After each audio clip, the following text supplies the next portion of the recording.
Welcome to the Trying to Be Better podcast with Joel and Steve. Hey,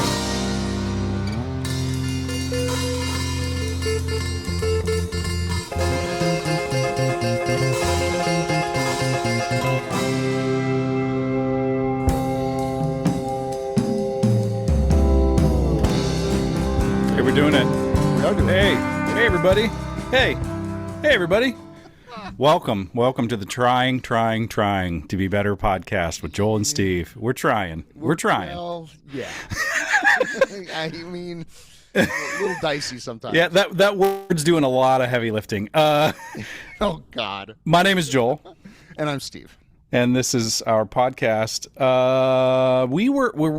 Did we record last week? I don't even remember. I don't think we did. We took the week off. Yeah. So welcome back, everybody. Thanks for your patience. Yeah, and continued support.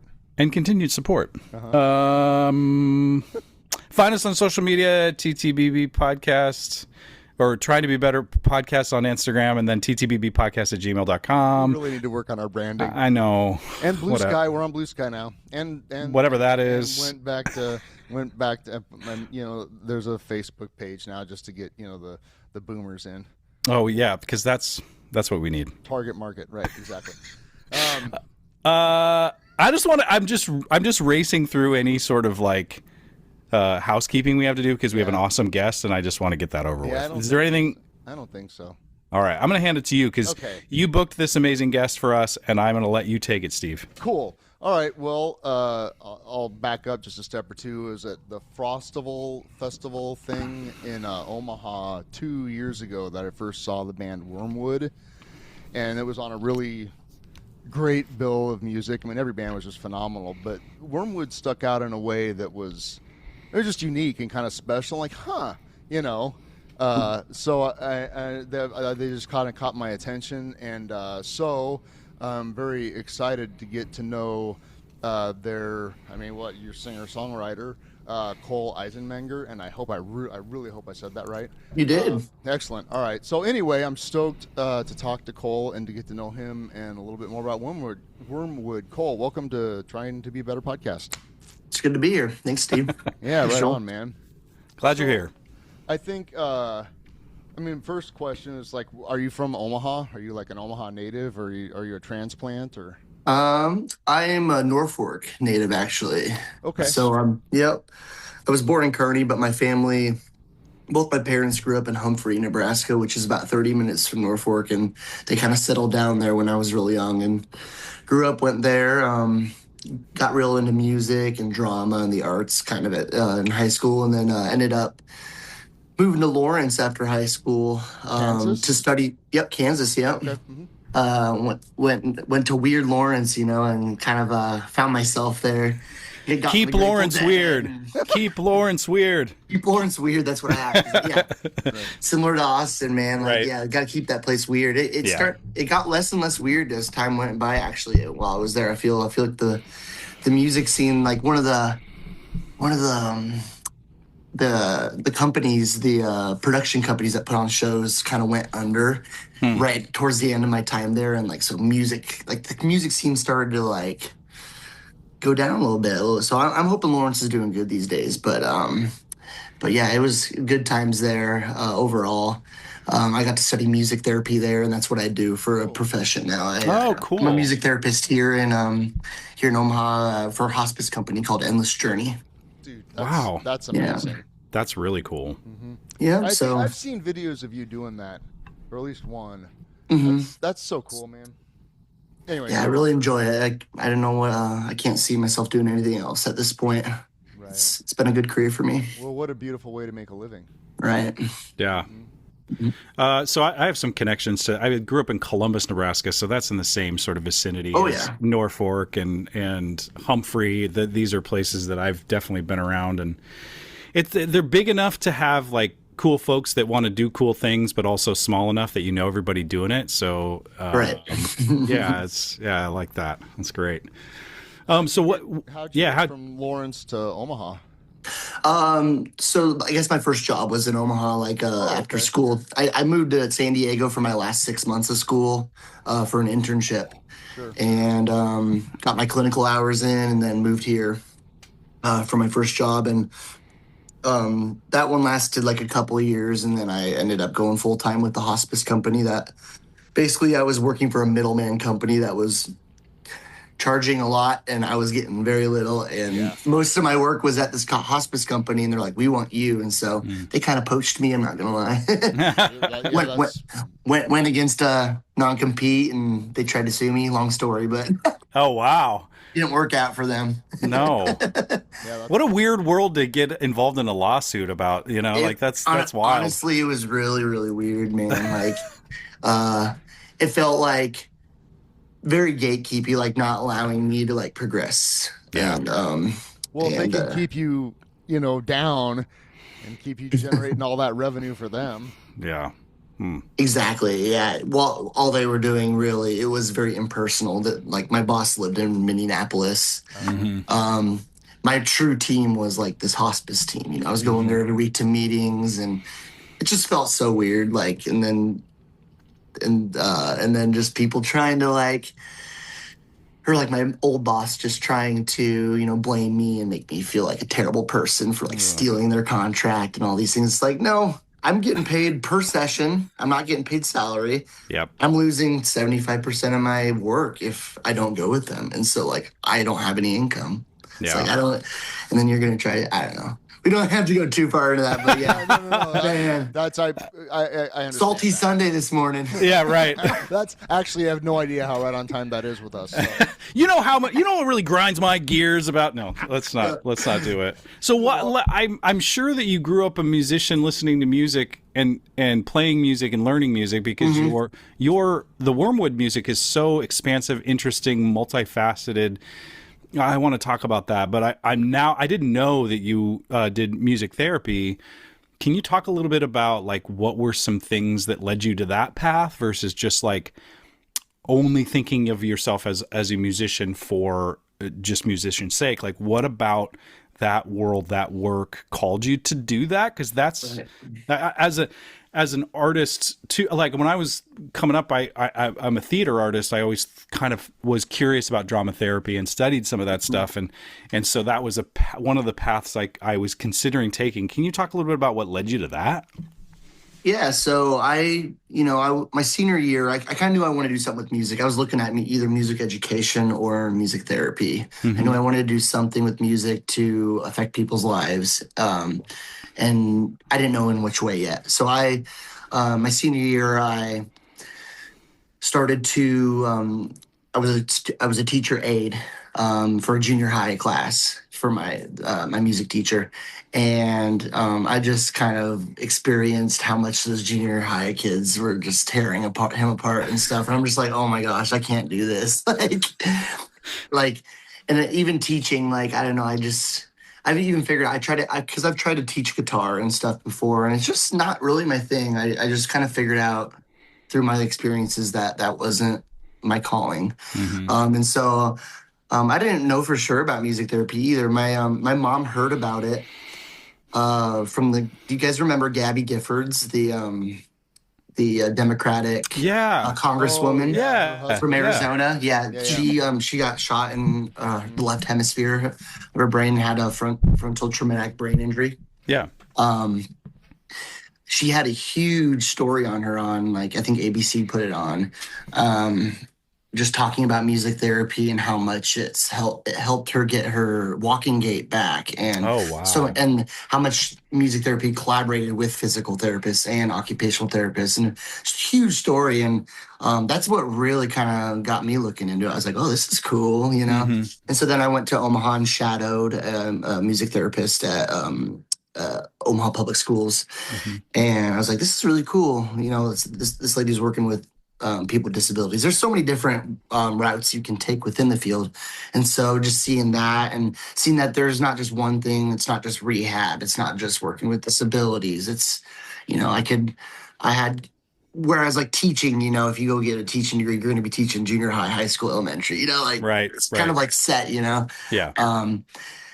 That was kind of attractive to me, as far as not really knowing what I wanted to do yet, but being able to have that open expansiveness on where I wanted to go. So I went and explored that, and I stuck with it. And So here I am. I'm fascinated by this because I'm thinking about my wife's uncle who died of cancer probably about 10 years ago now. And music at the end of his life was so powerful. And we got to be there with him in his final days.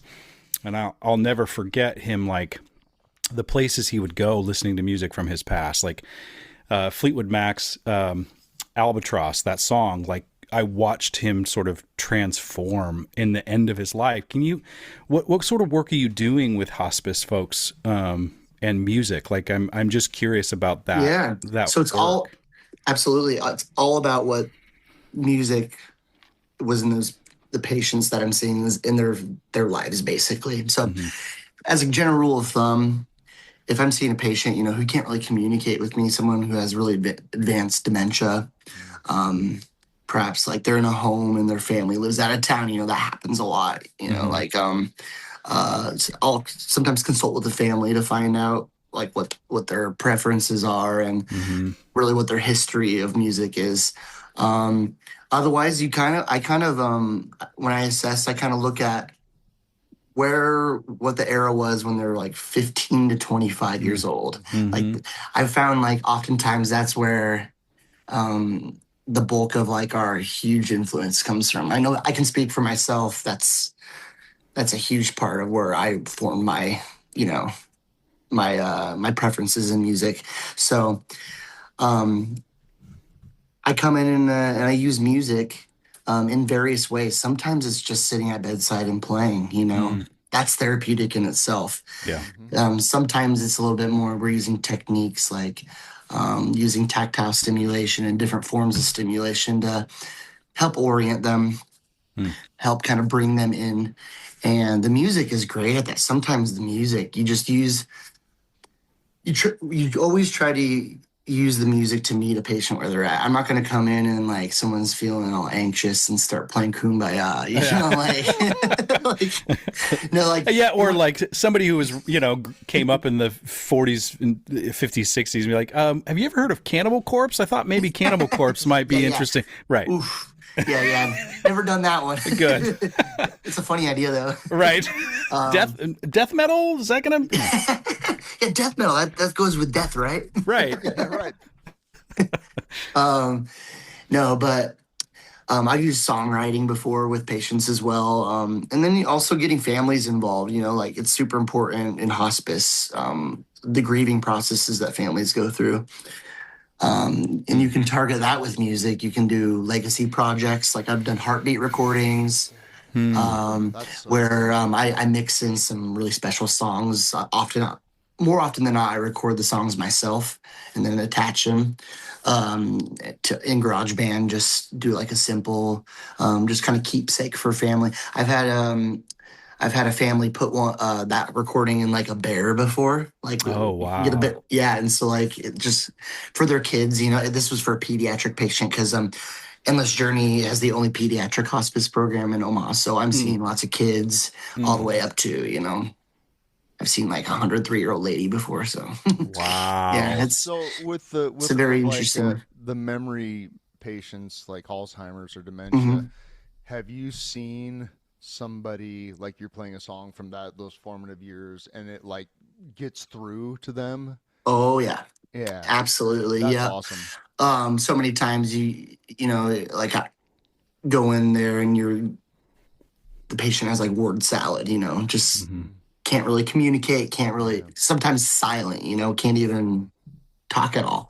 I've seen music bring them they'll start mouthing the words, and then you can encourage them to make the sounds and go further. And I've seen people who are nonverbal start singing whole phrases, whole verses of songs, whole choruses. Wow. Yeah, right with you. And then seeing the light in their eyes, that's another thing. Just kind of pop up a little bit, instead of like sometimes you go in there and they just see through you, these people, and music can just connect them.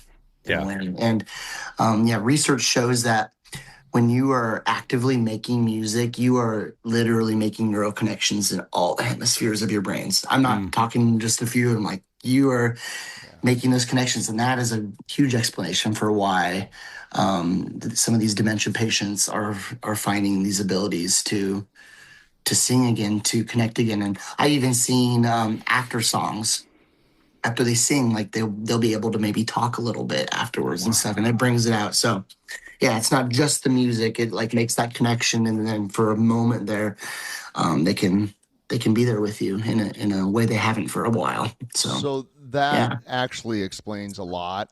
I really had, like I said, I don't remember who posted. Somebody posted a video of you doing your work on Facebook a while ago. And I thought, oh my God, that's amazing. But I didn't know that's what you did, right? I thought you were like visiting somebody, you know, which you were. But that might have been it might have been with Mitch Getman and his kid. I honestly don't remember. Yeah, was it pretty recent? It's 3 to 6 months. Yeah, that's probably when I went to the hospital and visited my friend's kiddo. That was just a visit, just to go support them at Children's. But yeah, I have had some videos posted before. Like families will post it. I never obviously do for HIPAA reasons and stuff. But if families choose to, you know, but that really, the fact that you do that for a living and you're trained in that, and you have all those wonderful experiences that I'm sure affect you. I don't see how they couldn't. You know, you walk out of the room thinking that was, you know, what a way to be. You know, right? So pivoting a little bit to Wyrmwood, that now makes a lot of your songs make more sense. And just in the sense of like, how does he? Because I'm always wondering. Like, I can play the guitar and I can kind of play the piano. I'm a musician, but I'm not a songwriter. So I'm always fascinated by people that can do that and that do it well and interesting, you know. And so that you having that incredibly deep experience with songs and music and knowing what it's capable of doing beyond just like, fuck yeah, that rocked, you know, which I also appreciate, you know what I'm saying? Yeah. But Wyrmwood digs in pretty deep. And that's one of the things that kind of caught my attention, you know. Yeah. So how did have you played in bands this whole time? Was Wyrmwood something that you built? Did it fall together in Omaha? Like what was the genesis of that? Yeah, Wyrmwood did form in Omaha, like post-pandemic. Sure. My main project before that was Mr. E and the Strings Kite. Oh, sure. And that was me and my wife's project that we kind of wrote together. We did some of her songs and some of my songs too. But you guys still kind of work together, right? Musically? Oh, yeah. Like she sang actually on your last single. Yeah. Yep, she sang on the last single. And we're actually working on a new album for her on her project called Little Rooms, and I play bass in that band. Nice. Cool. And it's a really cool project. She's kind of got a Courtney Barnett kind of vibe to her a little bit. Like, it's a little more indie, like, and it really tickles that side of my music taste. Like getting to play bass in a band like that, just kind of like groove underneath it. It's a new experience for me, and I'm really enjoying it. So what are those? What are those? You mentioned it, but I'm curious as a part of the genesis of all the music you've made. What are those? You know, age 15 to 22 artists that formed who you are as a musician. Because mine is right above me, right? Pearl Jam is like, you said that, I'm like, yeah, they hit me at a time when I was a young teen, and it's like never not going to be a part of my DNA. It's wild how music does that. That's a good question. Yeah. I would say my first huge concert I ever went to was at the CHI. It was Rush in 2010. Yep. My dad took me to that, and so that one sticks. Your dad's all right. Yeah. My dad got me into some like classic rock and Rush. Like he got that prog taste for me going. And I also saw John Mayer that year too with my buddy. So like always loved him. Yeah. I loved Coheed and Cambria back in the day, kind of proggy. I like the emo stuff a little bit too, like back in high school. And then late high school years in college, I started more getting into like indie folk, like the Fleet Foxes, Grizzly Bear, Bon Iver, just to name a few. Animal Collective. I was obsessed with them for a while. Some of those kind of folkier, but kind of like wild psychedelic projects, you know? Mm-hmm. And then that led me eventually to like, you know, making friends in college. Some friends who also like love the Grateful Dead and Fish and Widespread Panic and all that stuff. So, yeah, one thing led to another, and that's kind of what formed. I really, late, like towards like 20, my late like 23, 24, 25, I really started getting into a guy named Steven Wilson. I don't know if you guys know him from No. The band Porcupine Tree. Still, no, I love this. Yeah. I'm writing this down. Okay, yeah, check them out. Porcupine Tree for sure. Yep, Porcupine Tree. They are, it's just a really cool prog band. Like, this guy's a master mixer, engineer, just like, he does it all. Composer, just like, in my opinion, of modern day prog, like, he's the fucking man. Like, okay. Like, he's worked with like Michael Eckerfeldt from Opeth. I don't know if you know that band at all. Yeah, a little bit, and it's definitely like heavier, like some metal and stuff involved in that too. That's another one I listen to a lot is Tool and like System of a Down in high school, like that kind of stuff. Like, so. Well, I just love all because, I mean, that's the thing though. It's like I think my music taste got really formed in the early to mid to late 90s, and it was like everything. Mm-hmm. And then there was a time where it's like you had to pick a lane or something, and I'm like, no, like my tastes span all of what you just mentioned, and sprinkle in some like early 90s like hip hop and rap. So like, yeah, me too. I got into Tribe Called Quest and stuff, like, and all that. Yeah, yes, like, love that 90s hip hop stuff. Like, yes, and mine's pretty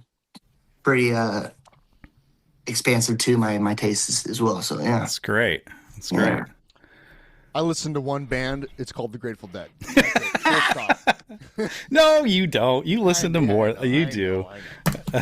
What about you, Steve? What were your formative bands? I grew up on Townie butt rock, and then but I'm old enough that like when I was a kid, KFRX, the top 40 station, played Led Zeppelin and the Rolling Stones. Yeah. So like that really was informative. But then it always happens. You know, one of my neighbor buddy kids' older brother had a friend that was into Cabaret Voltaire and you know, hardcore punk bands, right? Mm-hmm. And so through that I got turned on to like I latched right onto Black Flag.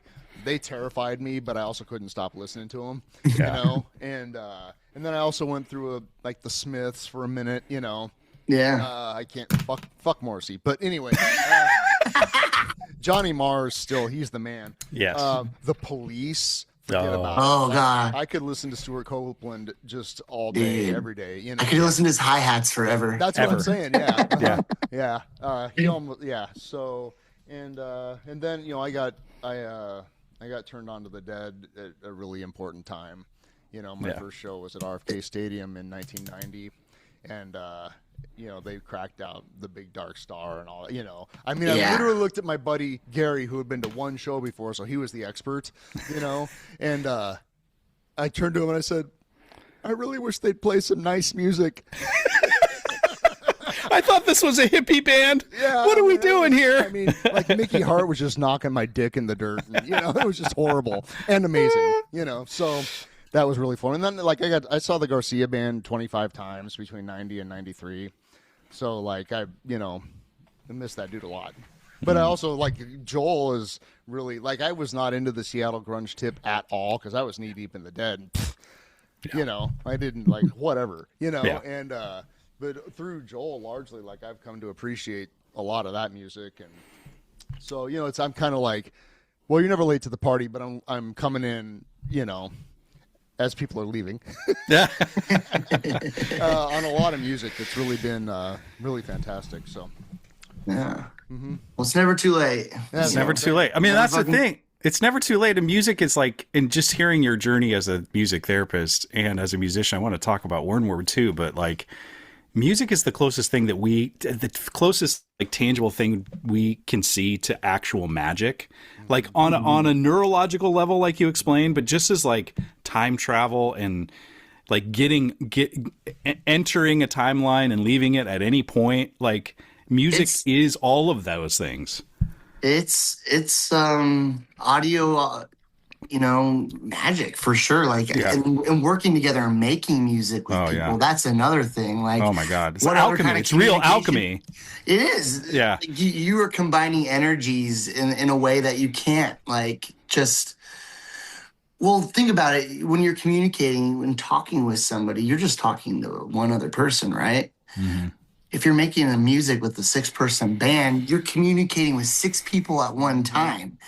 And you're like creating this really beautiful space for other people to enjoy and be a part of it too. You can, go to San Francisco this summer, 50,000 people or whatever, 60,000 people all involved in that, and it really is like hippies talk about like that oneness and like music does that. It does. That's not bullshit. Like that is not some hippie bullshit. Not all music does that. To be clear, not all music does that.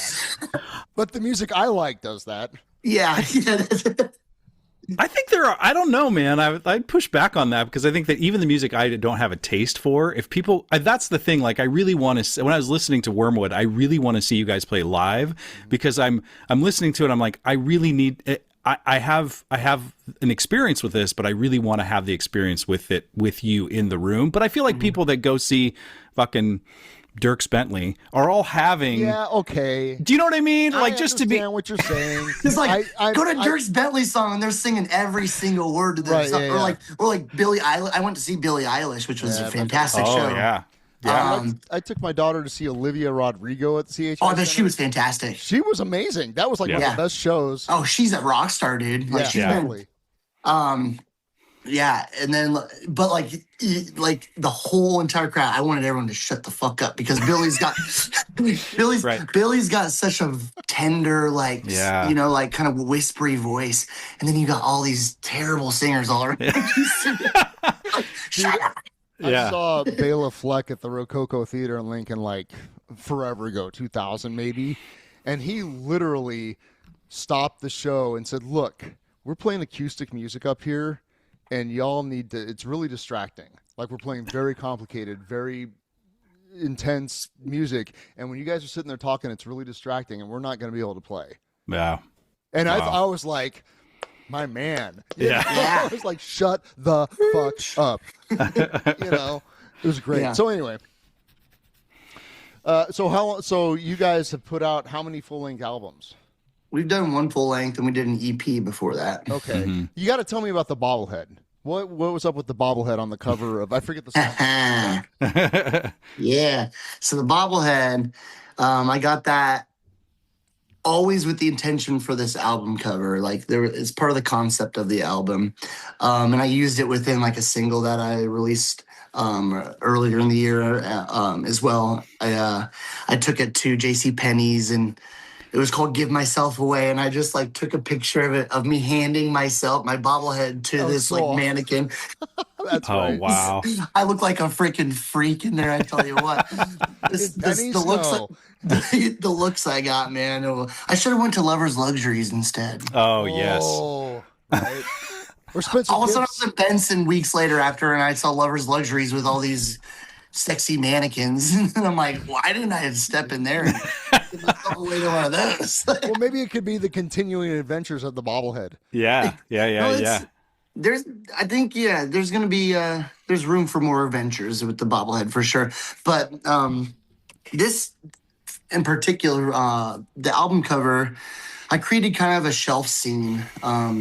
I took some different trinkets and different like tokens that I've collected in my life, and put them on the shelf at my friend's house. My friend had this really perfect shelf for it, and then we did a little like a fisheye photograph of the shelf. Yeah. And included was this jar where I pickled myself because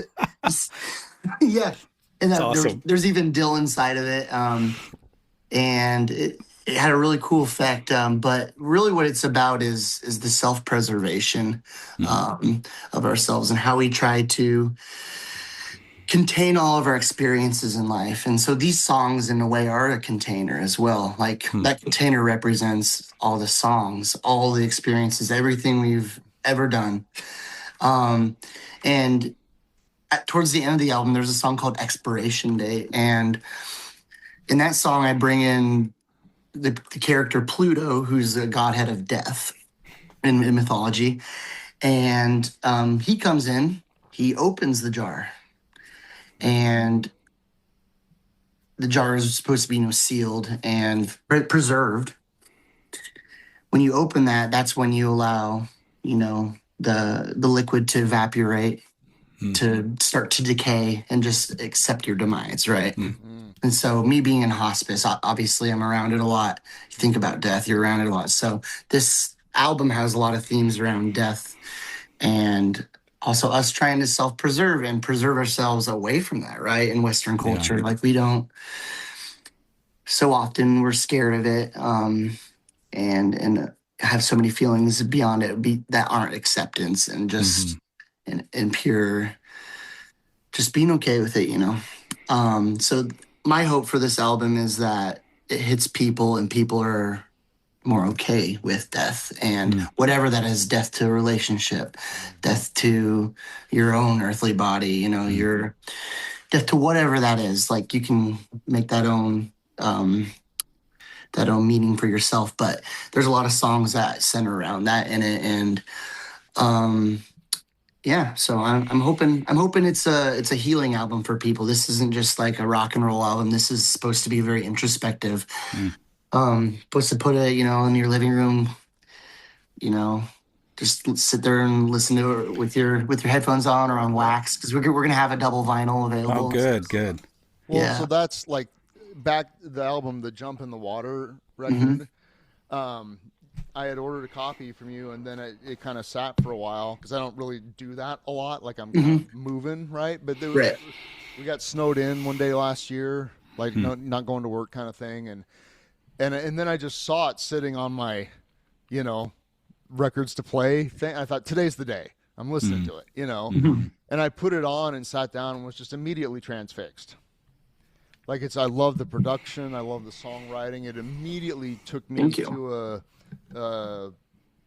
just a special place. Like, oh, this is okay. We're not just rocking out here. Like this is, it's a vibe, as my kids would say. And, it is a vibe. Like I was listening to a couple of your top songs on Spotify and this morning, and I had, because I was reading some morning books and just having some coffee. I was up early, and like I was like, the sun was shining through the leaves in my backyard, and the shadows were dancing on my dog's face and on my books and on my coffee cup. And I'm listening to this expansive song. I don't even remember which one it was. And I was like, this is the song for this. This is the song to just sit, have a cup of coffee, and watch shadows dance on your coffee mug and on your dog's face. Was it Her Breath Is the Wind by chance? God, I don't think it was. The chorus of that goes, it's about the sun peeking through leaves. Oh my God! On her face. Yeah. It's about my wife, but yeah. Well, I have to listen to that one. Through leaves and the sun peeks through leaves and it shines on her face. She looks back at her shadow and grins. No, I hadn't made it that far. And then it says, "For she is the dew, and her breath is the wind." Oh my God! Yeah, I wonder if it was that one. I don't think it was, but holy crap! Like, but that, I mean, the audio experience was one that was very allowed for space to just sort of be where you were. Like it wasn't your music was, and track after track. Like I just listened to some of the top songs, and I'd listened to the Jump in the Water album a few weeks ago, and I just listened to the top songs as a refresher. But your music, song after song that I listened to, it does kind of allow for this space. Like your lyrics sort of write around a feeling. The sonicscapes are around something. It's not Black Flag, obviously, but you know what I mean? So it's not forcing itself for its attention. It's allowing you to be a part of it in a way. That's when I really thought, I'm like, God, I got to see these guys live to really get the experience. That was my experience at Frostival, and I've seen you guys one other time since, and I can't remember where it is because I don't have a memory. But at Frostival, I remember because I was surrounded. I mean, you were sandwiched in between a bunch of bands that I either knew or like Powder Blue, like the Ween guys. Yeah. I love that. Like that's so. Like I love that there's a Ween act in Omaha. Me too. Yeah. Gosh, I love Ween. Yeah, same. Ween's they're the best. Yeah. But so when you guys took the stage, and at the time, like I was going through, to put it mildly, a transition phase in my life, and so like Frostival was kind of in a weird way, like a coming out party for me, I guess, and it was really fantastic. And so you guys, I was not familiar with at all, right? So I'm like, I'm gonna check out Wyrmwood, and I just remember standing there thinking, like, I had this feeling of like it was all very familiar, but not exactly what like my brain was saying. Oh, this is like that, or that's kind of like, you know, because I do that, right? Like, like just saying like, well, where does this fit in my brain? You know, in my mind grapes, and you guys didn't, right? And that was really because it was like familiar, but in a almost. Well, this is where kind of Tolkien core comes in, but it was like almost like I felt like we were entering the Shire, and then almost like David Lynch in mind visuals, right? Because it was so close, but yet not. And so it created this, not dissonance, but like a sheen of welcome to the dollhouse kind of thing. You know, like welcome to the Shire. Like, so it was really kind of not unsettling, but and not like, oh fuck, I want to, you know, let's do this. It was more like, okay, all right, we're being invited in, we'll go in. And so that was really like poignant, I guess. You know, I was like, oh shit, this is something else. You know, it was really cool. Thank you. Yeah, and I don't, Joel, did you coin Tolkien core? I don't even remember anymore. I think it was you, but I think that it's what's awesome, and I agree that there's a like I need to tell you a tale. That's kind of what I hear sometimes in the song. Like that's why the Tolkien core I think sometimes makes sense, but I don't want to label you because there's like you know some jazz stuff, but there's also that folk expansive. Like you know, I hear Little Crosby, Stills and Nash. Yeah. Oh yeah. You know? All-time favorites. Yeah. Sure. And right there. And one of the, I can't remember. I think it might be your current signal. I'm like, this could be a Ween song. You know? What lies? Yeah. What lies? Yeah. Yeah, that's one of my favorite releases that I've done so far. Really great. So the album is called Shelf Life. I don't think I mentioned that. And that the first track on the album is Shelf Life, and that is the most Tolkien core song I have ever written. Just so you guys know. Okay. Nice. You guys will know what I mean when you guys hear it. But can't wait. All right. Yeah. It goes from like, it starts out kind of sounding like Billy Strings a little bit, maybe like kind of bluegrassy, that kind of influence. And then it goes into like straight up kind of like a surf beat, and then it goes into straight up like sea chanty, Irish like a cappella section where we do a round, and then it goes straight prog all the way to the end. Like holy shit, it's insane. Like it's one of the most insane songs I've written. But so we go from the Shire to Mount Doom. Is that what you're telling me? Yes, exactly. Fuck yeah, I'm in. Oh, that's great. It starts very shirey, man. Yeah. And then we end back in the Shire too. The last song is a very folky. It's actually I wrote it a month before we went into the studio, and I'm like, this has to make it on the record. Like this is the complete. It's called Crawling. And yeah, that one that's a favorite for sure. But and then the album ends in I created like a Mellotron soundscape with my like I probably used like 20 tracks, you know, just different sounds on my Mellotron, and then created this like kind of like reprised ending. So it reprises the Shelf Life song at the end, but in a kind of like strings and flutes and like no lyrics, just wait a minute, do you takes you off, you know? Do you have an actual Mellotron? Or I fucking wish someday. No, I got the digital version. Like yeah. I'm not a plug-in, no. Oh, really? an actual keyboard. Oh. It's a Mellotron brand. Yeah. Oh, okay. All right. Yeah. No, I didn't know that. Yeah, that's great. So you know about what the Mellotron is, right? Mm-hmm. And the mechanism and everything. Yeah. So this is just it's the master tapes, basically digitalized. Oh God, that's so cool. Yeah. I mean, the Mellotron it's got 100 sounds in it, and you can for another $500 you can buy the SD card that gives you 100 more. I haven't done that yet, but that one's got. But wait, really there's cool, more. Yeah, no, that one's got like some of the Genesis ones in it, like the really like some very artist specific master tapes. Like, so someday when I get an extra 500, I'll grab that because that's pretty cool. But so this album's the sales are gonna do so good, you're gonna actually get a real Mellotron, maybe. Oh man, let's hope. Do you get the John Paul Jones model? Oh shit. John Paul Jones model, eh? Yeah, that'd be pretty cool. Do like the Rain song, isn't that? That's one of the coolest Mellotron parts I've ever heard. Agree. Yeah, Rain it's such song. an amazing instrument. Just the concept of Oh it. my gosh, it's so cool. Yeah. Anyway, so like, did you write all of this prior to going into the studio, or did you have sort of general structure and then the studio helped you work it all out? Like, what's the process with this record? I wrote all this. I had each side planned out. So before we went into the studio, I actually recorded all my guitar parts. Oh, wow. And did some scratch vocals so I could just play producer and just sit back and be like, yo, like making sure everything is up to speed. And that's the first time I've done that. I've always done like live tracking before.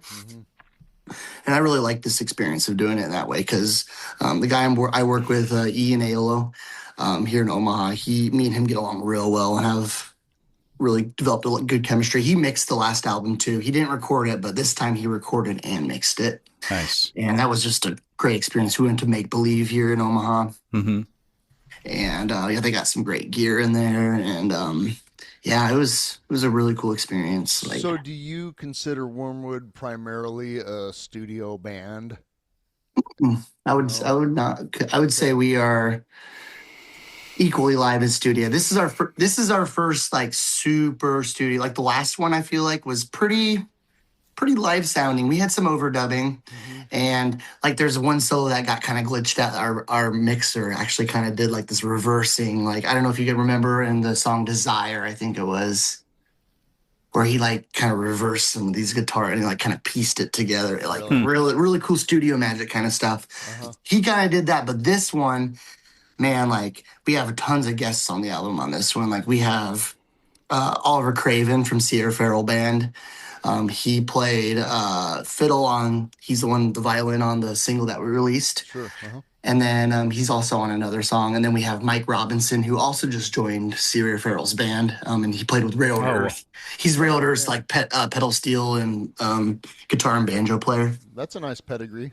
Yeah. Yeah. So I met him randomly. He after a Railed Earth show at the Slowdown, he came up to me after. He's like, dude, I kept looking at you in the audience. He's like, you look just like John Bonham. I had a 70s like shag cut at that time with that's the where bangs I and everything. That's what you were sporting when I saw you guys. Yeah. Time. Yeah. So he came and he's like, let's get a picture. And so I got it. And then we became friends on social media. And I was like, yo, would you ever like track on any of my stuff? And he's like, yeah, dude. That's so cool. Yeah, so yeah, he laid down pedal steel and banjo on one of our songs. That's kind of a Crosby, Stills and Nashy kind of vibe song. Kind of sounds like it could be on Deja Vu. I would say like awesome, like that kind of vibe, you know. And then we had like the horn. We have our absinthium horn section on like 6 of the songs. So lots of horns. Kristen's on the album. Who else? Put anybody out?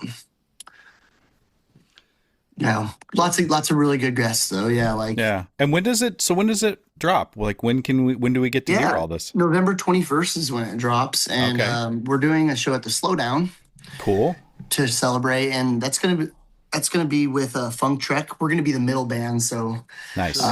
It goes Problems first, and Problems is yes, yeah. You guys know Problems. We love Darren. We've had him on. Darren's one of our favorite people ever. Yeah, totally. Yeah. Heck yeah. So yeah, he's coming in from Chicago and gonna throw down a fun set, and then we're gonna get up there, do our That's thing. A hell of a sandwich you got there. Right? Darren, and then you guys, and then Funk Trek. That's beautiful. Just for the record, I think Funk Trek's amazing. Those guys are so good. Yeah, they really are. They're so tight and just fun and damn. Totally. And that's what I want. I want the party to continue. Like we're gonna our set, we're playing just the album straight through. It's an 83-minute album. Nice. So we're just gonna play it straight through, we'll be done. And then I want to party and I want the vibes because we're kind of heavy. It's gonna be it's a very heavy album, like the subject matter. Sure. There's not a lot of there's not a lot of dancey tunes. Like there's a lot of like, head swaying tunes and stuff. Like like you said, like you can kind of get transported there if you choose to, if you want to get immersed in that. But it's not gonna be like funk. But I want Funk Trek to bring that kind of dance party after, like kind of change it up a little bit, Yeah. Like it's okay to feel those feelings, because that's my hope. I just want it to be kind of a cathartic experience for people. That's what I want to do with music. Well, so you have Problems as the like palate cleanser. Yeah, they're the first band. He's the first band. Yeah, see, palate cleanser. Yeah, come in, just kind of be lighthearted. Yeah. Yep. Yep. Lighthearted, kind of a little dancey, and then we're gonna, do your thing. Then we'll do our thing, and then kind of back into it. So I think it'll be a interesting. I don't know. I think it'll be an interesting night of music. Yeah. That'll be a great journey. That's a great trip. Get punched in the face by Darren, and the song's about his dog and hot dogs and stuff, and being covered in glue, and then in glue, and then go on a whole journey from the Shire to Mount Doom, destroy the ring, and then party. Yes, dude. That's a great party. Yeah, dude. That's a story in itself, man. I know.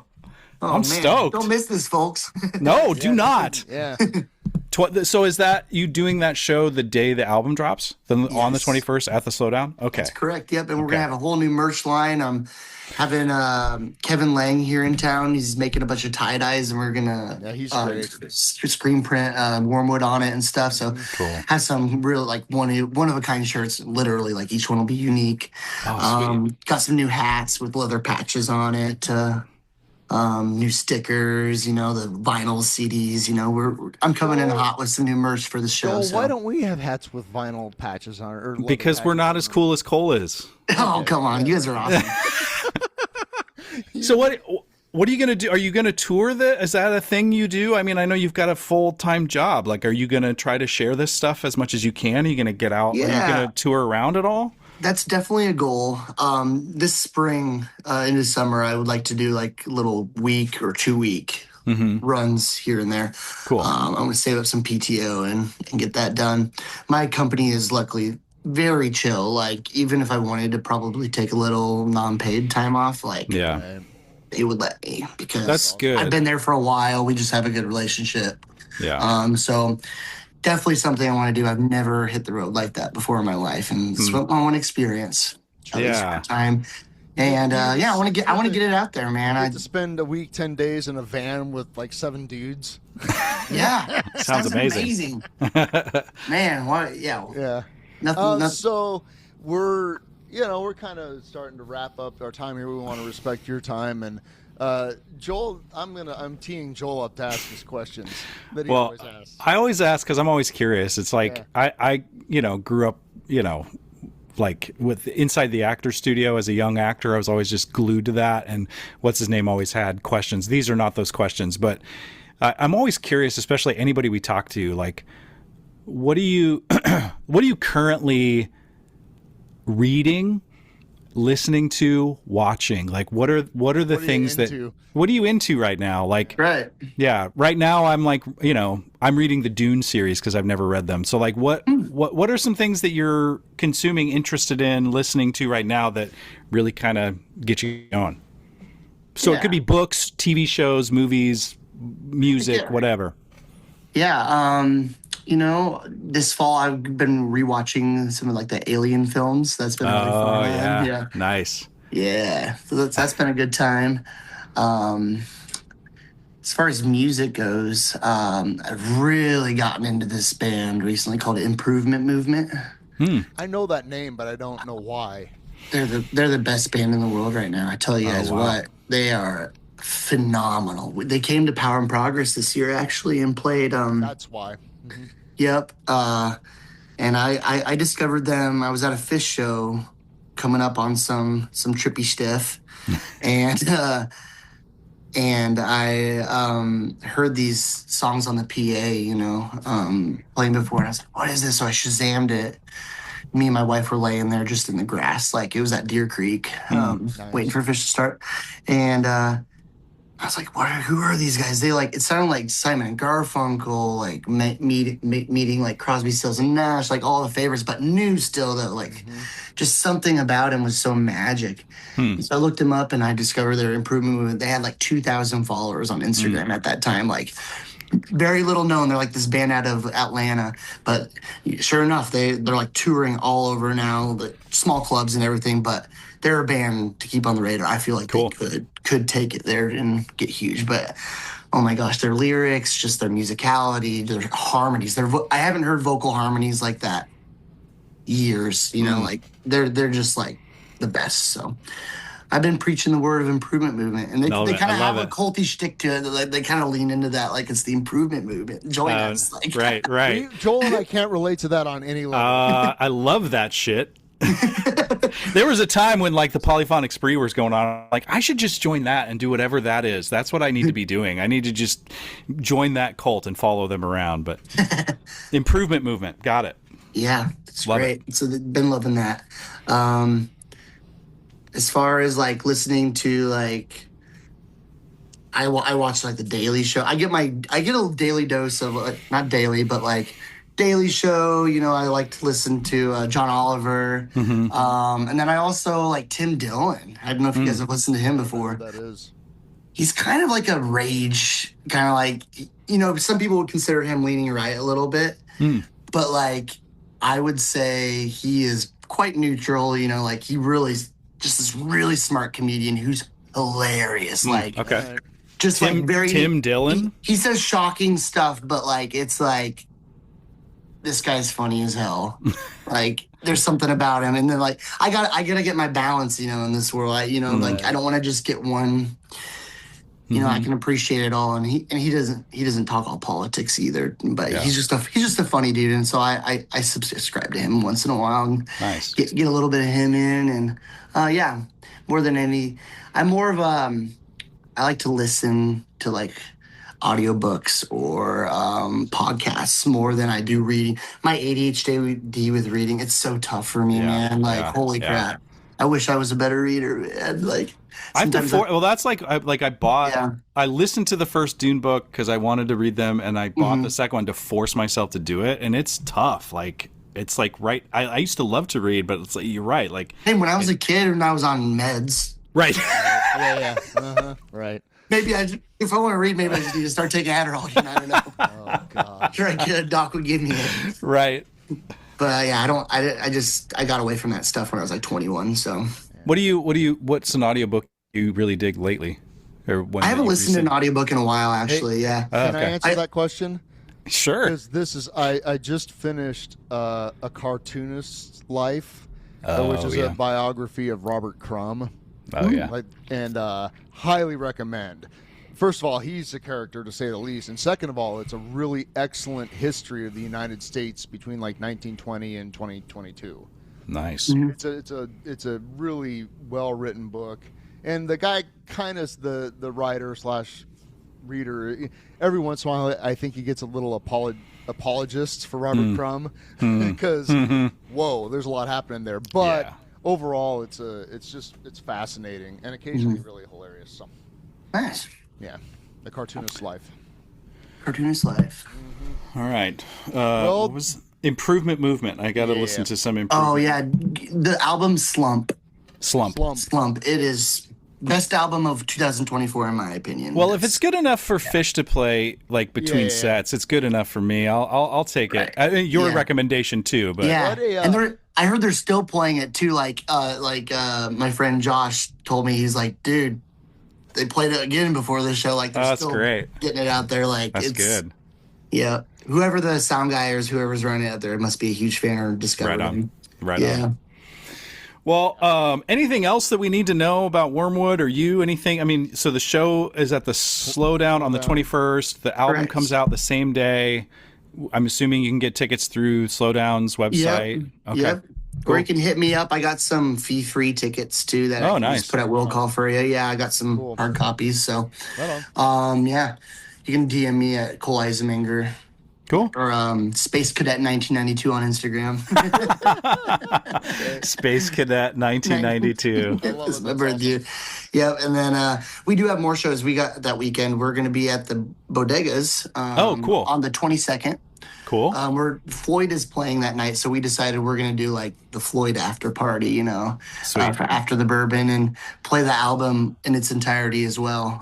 That'd be good post Floyd. Kind of like 8, right? Like we'll play like 11:30 to 1 o'clock, you know, for anyone who wants to stay out late. And then we're going to Norfolk the next day to play at this little intimate Wyrmwood listening room.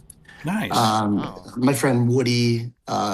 My friends Woody and Bonnie Hinkle, they have this property right outside of town in Norfolk, and they've had little festivals there and everything. But this is just a little room that they put together, and they a little Sunday kind of listening room thing.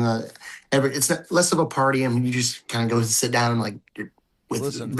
It's a very intentional thing. Like he even like writes about it, you know, in his descriptions, like, you know, like this isn't to go party and talk, like this is a music experience. This isn't to be with it. Yeah, I love exactly. That. So we'll do something like that. Yeah. So it'll be good little mix of first show will be, you know, like more of a venue, then we'll do a bar show late night, and then we get to go do like a listening room experience. So I think that'd be a fun weekend to get it out there a little bit.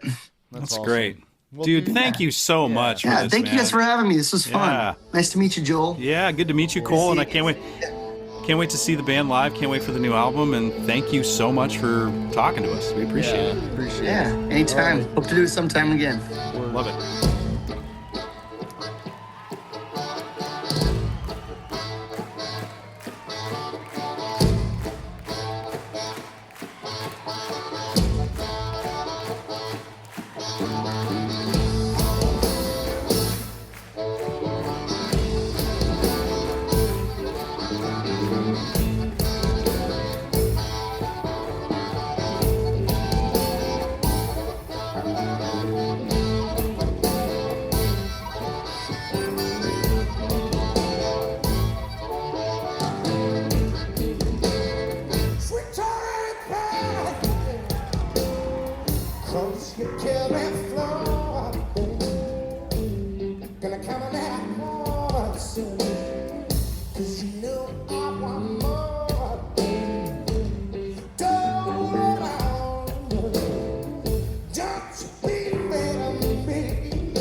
'Cause you can't fly. Gonna come on that closer. 'Cause you know I want more. So I said that's all I am. So I am. I said that's all I am.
Don't forget, toot your hooter.